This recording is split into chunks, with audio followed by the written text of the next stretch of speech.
Start.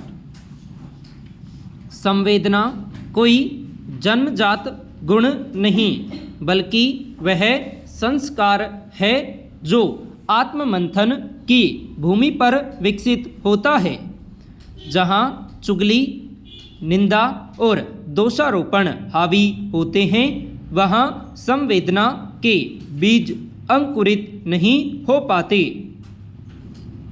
दूसरों की पीड़ा को समझने की क्षमता हमें आलोचक नहीं, सहचर बनाती है। जब संवेदना व्यवहार का हिस्सा बन जाती है, तभी शब्द विष नहीं, विश्वास का माध्यम बनते हैं। कई लोगों को सिर्फ इसमें ही आनंद आ जाता है कि वे चुगली करके एक दूसरे को लड़वा देते हैं।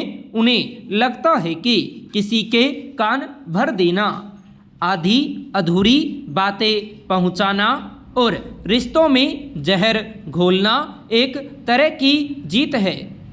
ऐसे लोग खुद को बहुत चतुर समझते हैं, मानो वे पर्दे के पीछे बैठकर सबको नचा रहे हों। मगर वे यह भूल जाते हैं कि यह तथाकथित आनंद बहुत क्षणिक होता है। पैरा। यह एक ऐसी आग है जो पहले दूसरों को जलाती है, पर अंत में उसी को अपनी चपेट में ले लेती है जिसने उसे भड़काया होता है। चुगली की सबसे खतरनाक बात यह है कि यह खुलकर सामने नहीं आती। यह मुस्कान के पीछे छिपी रहती है, सहानुभूति का चोला ओढ़ लेती है और मैं तो तुम्हारे भले के लिए बता रहा हूँ जैसे मीठे शब्दों में लिपटी रहती है, लेकिन इसका असर बेहद गहरा होता है। यह विश्वास की नींव को कमज़ोर करती है, रिश्तों में शक का बीज बोती है और लोगों को एक दूसरे के खिलाफ खड़ा कर देती है। जो लोग चुगली से आनंद लेते हैं, वे अक्सर यह नहीं सोचते कि जिन चिंगारियों से वे खेल रहे हैं, वही चिंगारियाँ एक दिन आग बनकर उन्हें भी जला सकती है। पैरा। इतिहास और समाज दोनों इस सच्चाई के गवाह हैं कि झूठ और चुगली पर खड़े रिश्ते ज़्यादा दिन नहीं टिकते। आज जिसे आपने भड़काया है, वही कल सच्चाई जानकर आपसे मुंह मोड़ सकता है। आज जिस भ्रम का लाभ उठाया है, वही भ्रम टूटने पर शर्म और पछतावे में बदल जाता है। सच चाहे जितना दबाया जाए, देर सबेर सामने आता ही है, और जब आता है तो सबसे पहले उसी चेहरे से नकाब उतारता है जिसने पर्दे के पीछे से डोरियां हिलाई थीं। धीरे धीरे चुगली करने वाला व्यक्ति खुद भी अकेला पड़ने लगता है। लोग भले ही शुरुआत में उसकी बातों पर भरोसा कर लें, लेकिन उनके मन में एक डर हमेशा बना रहता है कि जो मेरे सामने किसी की बुराई कर सकता है, वह मेरे पीछे मेरे बारे में क्या कहता होगा। यही संदेश रिश्तों में दूरी पैदा करता है। चुगली करने वाला अपने ही जाल में फंस जाता है, जहां न सच्चे रिश्ते बनते हैं और न ही आत्मिक शांति मिलती है। पैरा। इसी क्रम में हम एक और आदत को देख सकते हैं, कमियां निकालने की आदत। कमियां निकालने का हुनर तो हम सब बहुत अच्छे से जानते हैं। दूसरों की छोटी सी गलती भी हमें पहाड़ जैसे दिखाई देती है। किसी के बोलने का ढंग, पहनावा, काम सोच या निर्णय हर चीज पर हमारी राय तैयार रहती है। हमें लगता है कि सामने वाले को उसकी कमी बता देना हमारा अधिकार है, लेकिन इस प्रक्रिया में हम एक बेहद जरूरी काम भूल जाते हैं, अपने भीतर झांकना। कभी कभी ज़रूरत होती है कि हम अपना चेहरा भी मन के दर्पण में देखें। यह दर्पण कांच का नहीं होता, इसमें बाहरी रूप नहीं बल्कि हमारी सोच, हमारा व्यवहार और हमारे इरादे दिखाई देते हैं। जब हम ईमानदारी से इस दर्पण में देखते हैं तब समझ आता है कि जिन कमियों को हम दूसरों में खोजते फिरते हैं उनमें से कई हमारे भीतर भी मौजूद है। फ़र्क बस इतना है कि अपनी कमियां हमें मजबूरी लगती हैं और दूसरों की कमियां अपराध पैरा। हम दूसरों को सलाह देने में बहुत उदार होते हैं, लेकिन खुद पर वही सवाल लागू करने से कतराते हैं। हमें लगता है कि हम परिस्थितियों के शिकार हैं, इसलिए हमारी गलतियां जायज़ हैं, लेकिन दूसरों के लिए हमारे पास कोई रियायत नहीं होती। यही दोहरा मापदंड हमारे रिश्तों को खोखला करता है और हमारे व्यक्तित्व को भीतर से कमज़ोर बनाता है। जितनी जल्दी हम किसी की निंदा करने के लिए अग्रसर हो जाते हैं, काश उसी रफ्तार से हम आत्ममंथन करना भी सीख लें।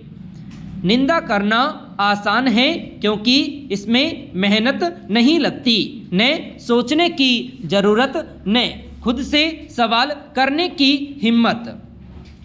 आत्ममंथन इसके ठीक उलट है, इसमें ईमानदारी, धैर्य और साहस चाहिए। पैरा आत्ममंथन हमें यह सिखाता है कि हर व्यक्ति की अपनी परिस्थितियां होती हैं, अपने संघर्ष होते हैं जिनका अंदाज़ा हमें बाहर से नहीं हो सकता।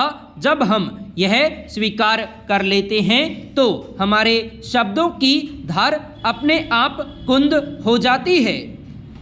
निंदा की जगह समझ और संवेदना जन्म लेने लगती है और यही संवेदना हमें इंसान बनाती है। बुराई और निंदा तो हर कोई कर लेता है, यहाँ तक कि झूठी सच्ची स्तुति करना भी लोगों को आसान लगता है। आलोचना में एक रास्ता सा साहस छिपा होता है, बिना जिम्मेदारी लिए, बिना किसी जोखिम के बस शब्द उछाल देना। सच्ची तारीफ हमें छोटा नहीं बनाती बल्कि बड़ा बनाती है। जो लोग खुले दिल से दूसरों की सराहना कर पाते हैं वे रिश्तों में सकारात्मक ऊर्जा भर देते हैं। उनकी प्रशंसा सामने वाले को प्रेरित करती है, उसका आत्मविश्वास बढ़ता है और समाज में विश्वास का वातावरण बनाती है। सच्ची तारीफ चापलूसी नहीं होती, वह सिर्फ सच का सम्मान होती है। पैरा आखिर समाज तभी बेहतर बनता है जब व्यक्ति बेहतर बनता है और व्यक्ति तभी बेहतर बन सकता है जब वह निंदा, चुगली और अहंकार की राह छोड़कर आत्ममंथन, समझ और उदारता की राह चुने। वहाँ दिखने वाली सच्चाई न सिर्फ बेहतर इंसान बना सकती है बल्कि रिश्तों को भी सच्चा, मजबूत और अर्थपूर्ण बना पाने में सक्षम होती है। पैरा सड़क पर गड्ढे में गिरने से लोगों की मौत की खबरें अक्सर आती रहती हैं। हाल ही में देश की राजधानी दिल्ली में गड्ढे में गिरने से एक युवक की मौत हो गई। अभी कुछ समय पहले ही ग्रेटर नोएडा में एक कार सवार इंजीनियर की पानी भरे गड्ढे में गिरने से मौत हो गई थी। सवाल यह है कि देश में आखिर कब तक लोगों की इस तरह मौत होती रहेगी। यही नहीं, बोरवेल मामले में भी लापरवाही बच्चों की जान पर भारी पड़ रही है। देश के कई राज्यों में हादसे हो चुके हैं। सड़कों पर गड्ढों की समस्या सिर्फ दिल्ली मुंबई की ही नहीं बल्कि देश के दूसरे राज्यों में भी यह स्थिति सामने आई है। हर वर्ष सड़क पर गड्ढों के कारण दुर्घटना होने से कई लोग अपनी जान से हाथ धो बैठते हैं। आखिर इसकी जवाबदेही कैसे तय होगी जब कर्तव्य का पालन न हो और एक दूसरे पर जिम्मेदारी थोप देने की प्रवृत्ति हो तो किसी से क्या उम्मीद की जा सकती है। खुले गहरे गड्ढे सिद्ध करते हैं कि स्थानीय निकाय किस कदर लापरवाही बरतते हैं। इन समस्याओं का हल निकालने के लिए अब जवाबदेही तय करने का समय आ गया है। पैरा देश में परिस्थितियों के अनुरूप कानून लागू किए जाते हैं मगर उनका अनुपालन प्रभावी तरीके से नहीं हो पाता है।